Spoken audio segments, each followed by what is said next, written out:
O'rtoqlar, hammaga salom. Sizlar bilan Aida Taro. Shaxsiy ko'rdirmoqchi bo'lganlar WhatsAppdan aloqaga chiqsanglar bo'ladi, yozsanglar bo'ladi. Energiya berishing uchun bitta like, podpiska sizlardan. O'rtoqlar, bugun kartamga savolim, Emina hozir meni kim ko'ryapti? Ayol kishi, erkak kishi farqi yo'q. Emina sizni niyatingizga qisqagina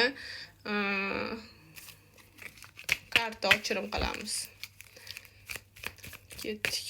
Sizdan pozitiv energiya, mendan chiroyli ochilim. Qani o'rtoqlar, ketdik.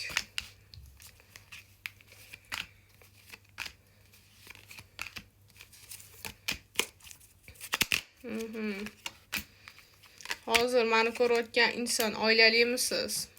Oilali chiqdingiz. Oilangiz notinch. Ozgina notinchlik bo'lyapti oilangizda. Sababi nimaga bugun yana shunaqa bir mamlakat o'rtoqlar, bu orada kim meni ko'rayotgan bo'lsa, agar farzandingiz bo'lsa, farzandingiz sal hushyor bo'lib turasizlar, ozgina shamollash yoki qanaqadir kasallik, ya'ni shamollashga o'xshagan kasallik bo'lib qolishi mumkin, muzdek yoki sovuq dan ehtiyot qilasiz bolangizni. Agar ishlaydigan insonlar meni ko'rayotgan bo'lsa, ish yo'llaringizda ozgina tushishli bo'ladi va ozgina kayfiyatingiz bo'lmay qolishi mumkin bu oralar. Va kimgadir siz pul berasiz, iloji bo'lsa, bilasizmi qanaqa?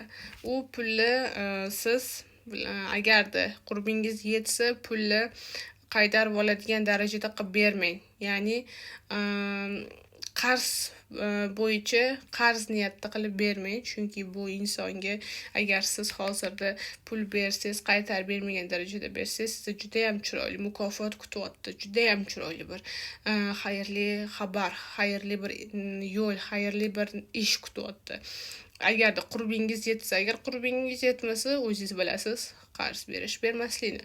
Insonlar bu orada qanaqadir yo'lga chiqmoqchi bo'lganlar, qayergadir ketmoqchi bo'lganlar, iloji bo'lsa bu oy ketmanglar, ma'qul emas. Bu oy iloji bo'lsa keyingi oylarga harakatinglarni qilinglar. Bu oy ozgina qiyinchilik chiqdi va ozgina ishingiz o'xshamay qoladi borgan joyingiz. Shuning uchun iloji bo'lsa keyingi oy ketishga harakat qilinglar.